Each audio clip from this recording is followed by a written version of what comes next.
여호수아 7장 1절부터 26절 이렇게 했는데 조금 중간중간에 읽겠습니다. 여호수아 7장 1절부터 읽겠습니다. 이스라엘 자손들이 바친 물건을 인하여 범죄하였으니 이는 유다 지파 세라의 정손 삽디의 손자 갈미의 아들 아간이 바친 물건을 취하였습니다. 여호와께서 이스라엘 자손들에게 진노하시니라. 11절부터 읽겠습니다. 이스라엘이 범죄하여 내가 그들에게 명한 나의 언약을 어겼나니 곧 그들이 바친 물건을 취하고 도적하고 사기하여 자기 기구 가운데 두었느니라. 그러므로 이스라엘 자손들이 자기 대적을 능히 당치 못하고 그 앞에서 돌아섰나니 이는 자기도 바친 것이 됨이라. 그 바친 것을 너희 중에서 멸하지 아니하면은 내가 다시는 너희와 함께 있지 아니하리라. 너는 일어나 백성을 성결케 하여 이르기를 너희는 스스로 성결케 하여 내일을 기다리라. 이스라엘의 하나님 여호와의 말씀에 이스라엘아 너희 중에 바친 물건이 있나니 네가 그 바친 물건을 너희 중에서 제하기 전에는 너희 대적을 당치 못하리라. 15절 봅니다. 바친 물건을 가진 자로 뽑힌 자를 불사르되 그와 그 모든 소유를 그리하라. 이는 여호와의 언약을 어기고 이스라엘 가운데에서 망령된 일을 행하였음이라 하셨다 하라. 19절 봅니다. 여호수아가 아간에게 이르되 내 아들아 청하노라. 이스라엘의 하나님 여호와께 영광을 돌려 그 앞에 자복하고 네 행한 일을 내게 구하라. 그 일을 내게 숨기지 말라. 아간이 여호수아에게 대답하여 가로되 참으로 나는 이스라엘 하나님 여호와께 범죄하여 여차여차히 행하였나이다. 내가 노래악한 물건 중에 시날산의 아름다운 외투 한 벌과 은 200세겔과 50세겔 중에 금덩이 하나를 보고 탐내어 취하였나이다. 보소서 이제 그 물건들을 내 장막 가운데 땅 속에 감추었는데 은은 그 밑에 있나이다. 이에 여호수아가 사자를 보내어 그의 장막에 달려가 본즉 물건이 그의 장막 안에 감추었는데 은은 그 밑에 있는지라. 그들이 그것을 장막 가운데 취하여 여호수아와 이스라엘 모든 자손에게로 가져오매 그들이 그것을 여호와 앞에 놓으니라. 여호수아가 이스라엘 모든 사람으로 더불어 세라의 아들 아간을 잡고 그 은과 외투와 금덩이와 그 아들들과 딸들과 소들과 나귀들과 양들과 장막과 무릇 그에게 속한 모든 것을 이끌고 아굴 골짜기로 가서 여호수아가 가로되 네가 어찌하여 우리를 괴롭게 하였느냐. 여호와께서 오늘날 너를 괴롭게 하시리라 하니 온 이스라엘이 그들을 돌로 치고 그것들도 돌로 치고 불사르고 그 위에 돌 무더기를 크게 쌓았더니 오늘날까지 있더라. 여호와께서 그 극렬한 분노를 그치시니 그러므로 그곳 이름을 오늘날까지 아골 골짜기라 부르더라. 이 말씀에서요, 아간의 잘못으로 그 가족까지 모두가 죽임을 당하여야 하는지요? 질문 간단합니다. 이 말씀의 내용은 이스라엘 민족이 에집트에서 400년간 그 노예 생활을 하다가 모세로 말미암아 거기서 해방돼서 나와서 40년 광야 생활을 통과하고 가나안 땅에 들어갈 때에 첫 성 여리고 성을 점령을 했습니다. 여리고성을 제사장의 나팔을 불면서 하루에 한 바퀴씩 7바퀴를 돌았어요. 7번째 되는 날 7번을 돌면서 나팔을 부니까 그 여리고성이 무너졌습니다. 그것은 역사적으로 사실이라는 것이 지금 이제 고고학적으로 증명이 됐어요. 그래서 여리고성의 멸망은 사실이었다. 물론 하나님이 큰 지진을 일으켜서 여리고성을 멸망케 했을 겁니다. 그 여리고성을 멸망시켰을 때에 이스라엘 백성들에게 명령하시기를 그 성에 있는 모든 물건들을 탈취하되 그걸 뺏어서 전부 하나님께 바치라 그랬어요. 그것은 너희가 무엇을 해서 얻은 것이 아니고 하나님이 이기게 해주셨고 너희 노력으로 얻은 것이 아니기 때문에 다 하나님의 것이니까 하나님께 돌리라 그랬어요. 그런데 아간이라는 사람이 그 여리고성을 이제 점령할 때에 거기서 보고 이제 자기 탐난 것이 있어요.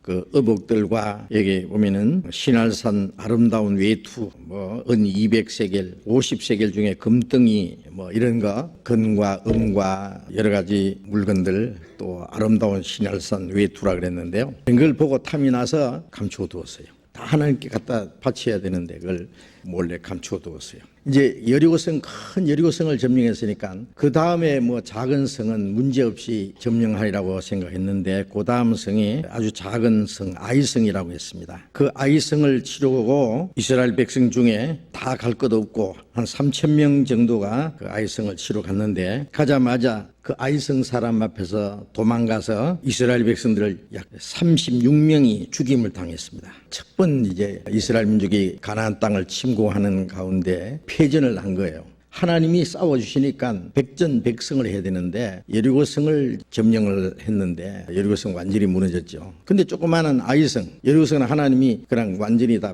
여리고성이 무너지게 해서 이겼는데 아이성은 싸우러 갔는데 완전히 패전했어요. 36명이 그 자리에서 죽임을 당하고 나머지는 이제 이스라엘 민족이 도망갔어요.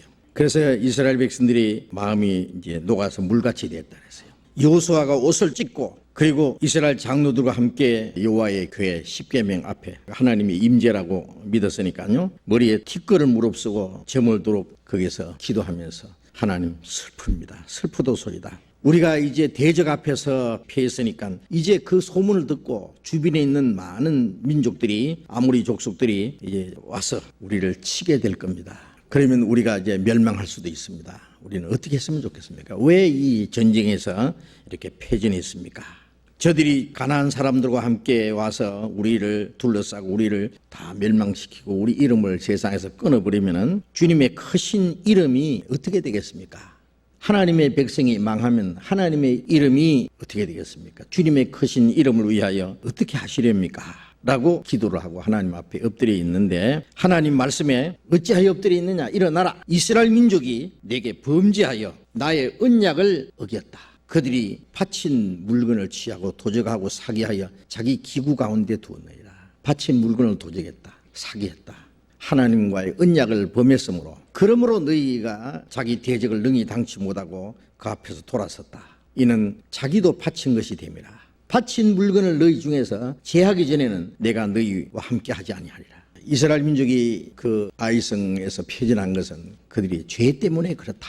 그 하나님께 바친 물건을 취하고 도적하고 사기하여 자기 기구 가운데 두었다. 그 바친 물건을 너희 중에서 제하기 전에는 다시는 내가 너희와 함께 하지 않겠다.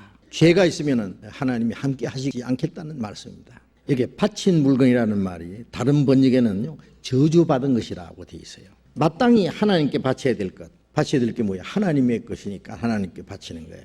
여리고성에서 뺏은 물건들은 다 하나님의 것이기 때문에 하나님께 바쳐야 되는데 그걸 몰래 숨겨서 자기 기구 가운데 두었다 그래요. 그것이 저주받은 거다. 그 저주받은 물건을 너희 가운데 너희 중에 멸하지 아니하면 내가 너희와 함께 하지 않겠다. 그 물건을 제하기 전에는 너희가 너희 대적을 당하지 못하리라 그랬어요.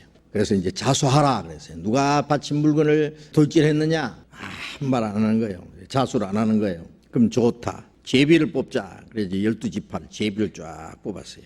그 이스라엘 백성들 역사 속에 보면은 어떤 것을 결정을 할 때 예를 들면 죄가 누구한테 있는가 했을 때 그걸 이제 제비 뽑아낸 거예요.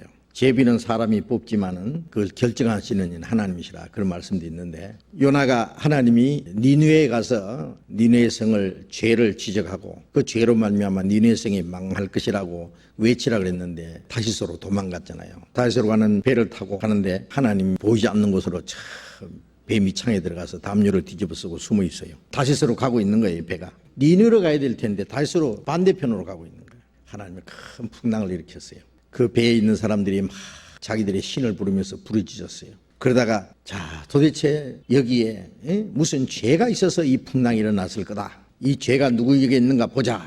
그래서 이제 배에 탔는 사람들 전부 제비를 뽑는데 그런데 걸리지를 않는 거예요. 그래서 이제 사사히 뒤지니까 제 배 밑창에 가서 이불을 뒤집어 쓰고 누워있는 사람이 하나 있어. 요나예요 바로. 그래 제비를 뽑는데 요나한테 제비가 딱 걸린 거예요. 네가 도대체 누구며 어디로 가고 있으며 네가 무슨 짓을 했느냐 그러니까 그때서 요나가 실토를 한 거예요. 나는 하나님의 선지자인데 사실은 하나님이 느니웨 성으로 가서 그들의 죄를 고하라고 외치라고 했는데 그들에게 전도하기 싫어서 내가 다시도 도망하는 중이다. 그러면 그렇지. 너 때문에 우리가 이런 재앙을 만나게 됐다.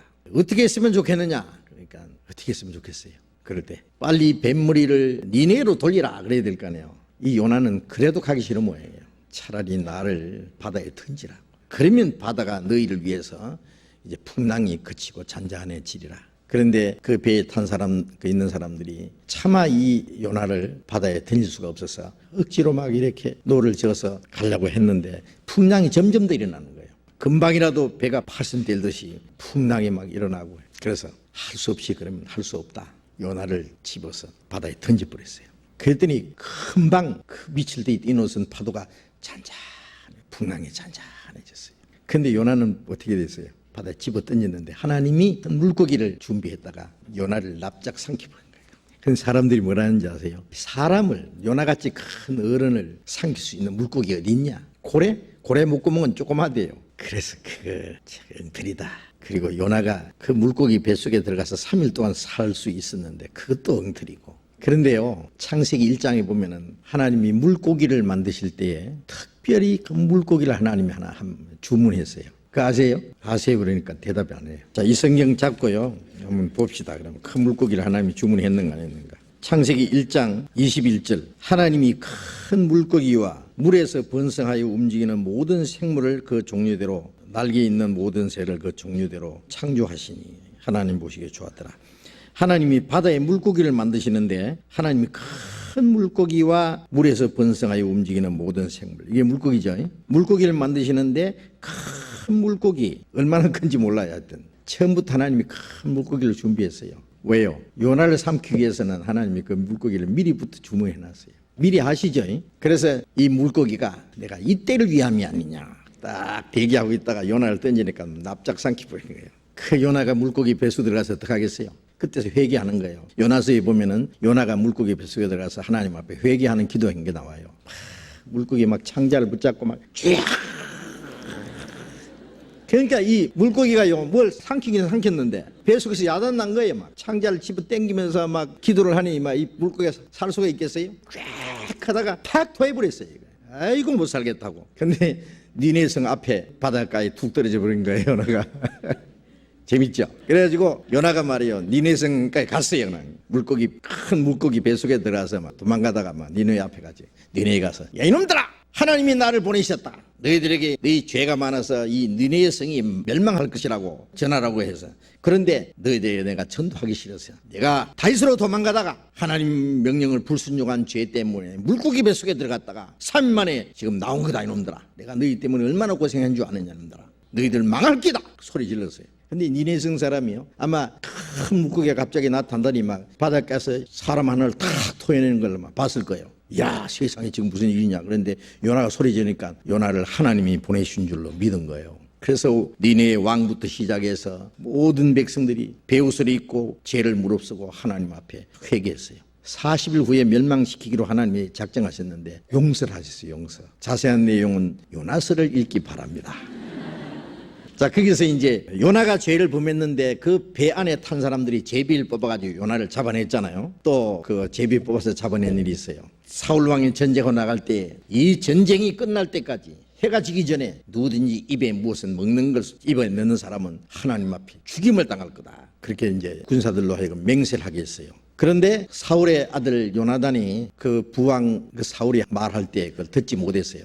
그래 전쟁에 나갔는데 너무너무 배가 고픈 거예요. 그런데 이제 벌이 꿀을 쳐가지고 석청이라는 게 있잖아요. 바위에 꿀이 흐르는데요. 지팡이 끝으로 탁 꿀을 찍어서 탁 먹었어요. 보니까 그 막 죽을 듯이 막 배가 고프던 그것이 좀 시장기가 없어지면서 눈이 밝아졌어요. 그런데 하나님 명령에 너희가 하나님과의 언약을 범했다. 범죄자가 있다. 왜냐하면 하나님의 이름으로 명세했기 때문에 문제가 생긴 거예요. 그래서 사울왕이 그러면 누가 그 죄를 범했는지 제비를 뽑자. 그래서 딱 제비 뽑는데 베냐민 지파가 딱 걸린 거예요. 사울왕이 베냐민 지파잖아요. 또 그중에서 또 뽑으라 그러니까 자기 집안이 딱 뽑힌 거예요. 자기하고 아들하고 둘이 딱 제비 뽑으니까 요나단이 딱 걸린 거예요. 딱 요나단을 딱 잡아낸 거예요. 네가 무슨 일을 했냐 그러니까 예, 제가 꿀을 조금 찍어 먹었습니다. 근데 사실은 이 요나단이 아버지가 명할 그 맹세를 하게 할 때 그걸 못 들었거든요. 그러니까 사실상 양심으로는 죄가 없는데 어쨌든 이스라엘 백성들 앞에 서니까 문제가 됐어요. 그러면 오늘 네가 죽임을 당하리라. 죽이려고 한 거예요. 그러니까 백성들이 왕에게 이번 전쟁에 이기게 하는 큰 역할한 사람이 이 요나단인데 어떻게 죽을 수 있습니까? 절대로 안 됩니다. 말려가지고 그 요나단이 죽지 않게 해줬어요. 하나님께서도 용서해 주셨을 거예요. 그는 그렇게 맹세하게 한 사울이 너무 과하게 한 거예요. 어쨌든 어떤 어려운 일이 있을 때 그 제비를 뽑아가지고 그 장본인 범죄자를 잡아내는 그런 일들이 몇 곳에 있습니다. 자, 이번에는 여기 아가니가 잡혔어요. 그래서 이제 실토를 했죠. 무슨 일을 했느냐? 하나님 앞에 자백하고 네가 행한 그것을 숨기지 마라. 그러니까 그때서 이제 실토를 하는데, 내가 노력한 물건 중에 시날산의 아름다운 외투 한 벌과 200세겔의 은과 50세겔 중에 금덩이 하나를 보고 내가 탐내어서 물건을 내 장막 자기 텐트 밑에다가 감춰 두었습니다. 은은 그 밑에 있습니다. 사람을 보내서 보니까 그가 말한 그대로 있거든요. 그래서 감춰놓았던 그 물건하고, 그 다음에 이 아가니하고, 그 다음에 아가니의 그 아들들, 딸, 그리고 소, 나귀, 이 모든 걸 다 끌고 와서 아굴 골짜기에다가 놓고 백성들이 돌을 쳐서 다 죽여버렸어요. 그리고는 큰 돌 무더기를 쌓아둬요. 하나님의 극렬한 분노가 그치다 그랬어요. 그래서 이제 그 죄를 범했던 사람을 공개 처형을 했습니다. 무시무시하게. 근데 여기 질문이 뭐냐면, 아가니의 잘못으로 그 가족까지 모두가 죽임을 당하여야 하는지요? 아가니는 혼자 잘못했는데 온 가족이 그렇게 처참하게 그 형벌을 받아야 되느냐? 그런데 그 신명기 24장에 보면은 그 아비의 죄로 아들을 벌하지 마라. 각 사람이 자기 지은 죄로 자기가 벌을 받을 것이다 하고 신명기 24장 16절에 그렇게 나와 있는데, 왜 여기서는 한 사람이 잘못했는데 온 가족이 함께 그 무서운 형벌을 받았느냐? 그러한 질문입니다. 여기서 우리가 조금 생각해 볼 문제가 있어요. 아가니가 노력한 물건 중에 그런 그 좋은 것, 아주 아름다운 외투, 금덩어리 뭐 이런 걸 감춰줄 때 가족들도 알았지 않겠는가? 그런 것도 좀 생각해 볼 수 있어요. 그래서 그 은닉죄, 그 죄를 지을 때에 그걸 금하지 않고 동참한 죄, 방주한 죄, 그런 죄도 있을 수 있을 겁니다. 그러나 그보다도 이런 경우가 많아요. 다윗이 이스라엘 왕일 때 자기 혼자 잘못했는데 많은 이스라엘 민족이 죽임을 당한 것이 있습니다. 그래서 나중에 다윗이, 죄는 내가 지었는데 이 무지한 양들을, 이 양들이 왜 이렇게 죽임을 당했습니까? 하나님, 그 죄로 말미암아 나를 치십시오. 그런 기도를 한 때도 있고요. 또 다윗이 죄를 지었을 때 다윗의 아들을 죽여버렸어요. 아들은 뭐 금방 태어났는데 죄가 있겠어요? 아무것도 없는데 나자마자 그냥 얼마 후에 죽어버렸어요. 그런데 이것은요, 큰 죄를 지었을 때, 특별히 큰 죄를 지었을 때 그 죄에 대한 형벌이 얼마나 중하다는 것, 한 사람이 지은 죄로 말미암아 그 형벌이 얼마나 크다는 것을 느끼지 못할 수가 있어요. 그래서 그 죄가 얼마나 중하다는 것을 많은 사람들에게 실물 교훈으로 보여주기 위해서 이스라엘 민족이 예수님을 십자가에 못 박아 죽도록 배척을 했잖아요. 그런데 그 시대 사람들만 죽은 것이 아니라 1900년이라는 긴 역사 속에 얼마나 많은 유대인들이 죽었어요. 2차 대전 때 6년간 죽은 유대인만 해도 600만 명. 그 전도 얼마나 많은지 몰라요. 그 이후에도 아직까지 유대인한 이유 때문에 얼마나 유대인들이 환난을 받고 죽임을 당하는 일이 있어요. 그 조상들이 잘못한 죄로 말미암아 그 자손이 1900년이라는 긴 역사 속에 그렇게 비참하게 죽임을 당한. 그건 왜 그러냐? 그것은 그 죄가 너무 크기 때문에. 그 죄는 한 사람으로 말미암아 끝나는 것도 아니고 당대로 끝나는 것도 아니다. 이 죄가 너무너무 크다는 것을 보여주기 위해서, 그리고 후대에 교훈을 주기 위해서는 하나님이 큰 형벌을 내는 수가 있습니다. 한 사람이 잘못했는데 한 가족이, 한 사람이 잘못했는데 한 민족이, 그 조상이 잘못했는데 그 자손이 대대로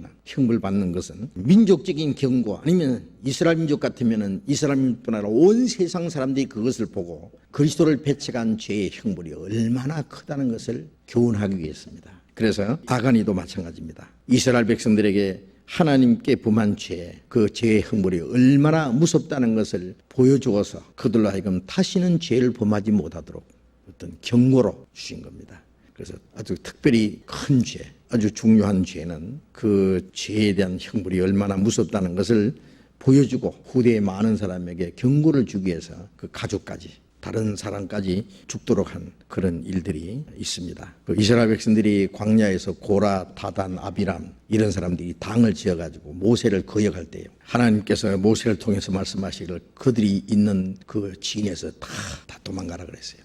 너희도 함께 멸망할까 하노라. 그리고는 이스라엘 백성이 다 뒤로 물러서니까 그들이 있던 곳이 땅 속으로 들어가 버렸어요. 그냥 산채로 그냥 지옥으로 떨어진 거예요. 얼마나 무섭습니까? 이스라엘 백성들의 경고를 보여주기 위해서요. 그런 일로 말미암아 이제 많은 사람들을, 몇 사람, 한 사람 혹은 몇 사람의 죄로 말미암아 수많은 사람들이 그 형벌을 받는 그런 일들이 있습니다. 그거는 그 많은 사람의 형벌을 주는 것이 목적이 아니라 더 많은 사람들에게 경고와 교훈을 주기 위한 겁니다.